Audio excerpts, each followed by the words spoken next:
I think it's worth noting, I mean, Sitka pre-pandemic was actually fully virtual too, right? And you've been able to foster this community, and from what you've told me, you probably, you're planning to continue that model being fully remote. Talk just a little bit about kind of how you think about building that culture and community and kind of how you approach that as you've kind of shifted kind of your thinking along the years. I love this topic because I think it's really important. And in large part, I had some early experiences where I would go on one trip a year with my dad.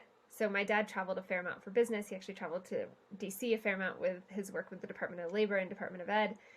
And that was my proximity to his work. I got to see him present. I would stand in the back of the lecture hall and hand out papers.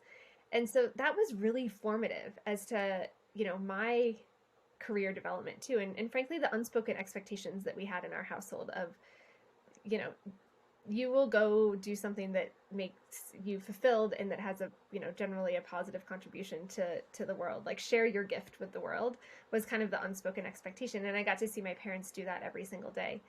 And in this virtual environment, one of the things that we try to do a fair amount of at Sitka, and we just had this yesterday, is how do we include kids and people's families, pets, spouses, partners, roommates, into the Sitka life. And so we do, almost on a monthly basis, some sort of general social activity that does expand to the broader kind of community of where everyone resides. And that's, I think, from a development standpoint, and everyone's relationship with work, is can have tendencies to be, frustrating at times because there's points of growth and it can be incredibly fulfilling. And so letting their community in on what Sitka is and who Sitka is along their virtual path has been a priority. And last summer we did a Sitka Littles program, for instance, and each of the kiddos that opted in to participate affiliated with Sitka, grandkids to children and siblings and such, kind of participated in their own series, because ultimately that's the experience that I think people will remember is do they see their parents showing up or their friends showing up every day on a laptop? And we were just talking to my husband's siblings last night on FaceTime, and I was sitting in front of our fireplace, of course, with my laptop open. He was sitting on the couch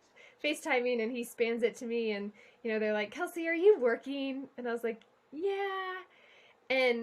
And so I think being able to own that with a sense of pride, as opposed to kind of like saying it like, "Yeah, again," right? Like, here I am working again, can have tremendous just impact on how each of our employees feel supported, given we are in a virtual environment.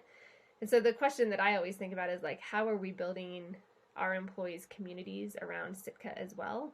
And how are we feeding into the locations in which they reside and the coffee shops that they go to?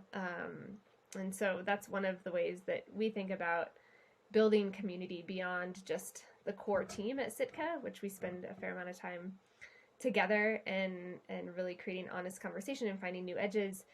We have like Monday morning ritual, for instance, which we start each week together, and it's just a time to come together to primarily not talk about work, but it could be what happened over the weekend, it could be something that you've learned, it could be something that you're passionate about, and really trying to bring the fact that we all have lives outside of work that are important to maintain and share with each other into some environment of what you can share to create deeper empathy and really create that sense of connection that I think we're all starving for in a global pandemic.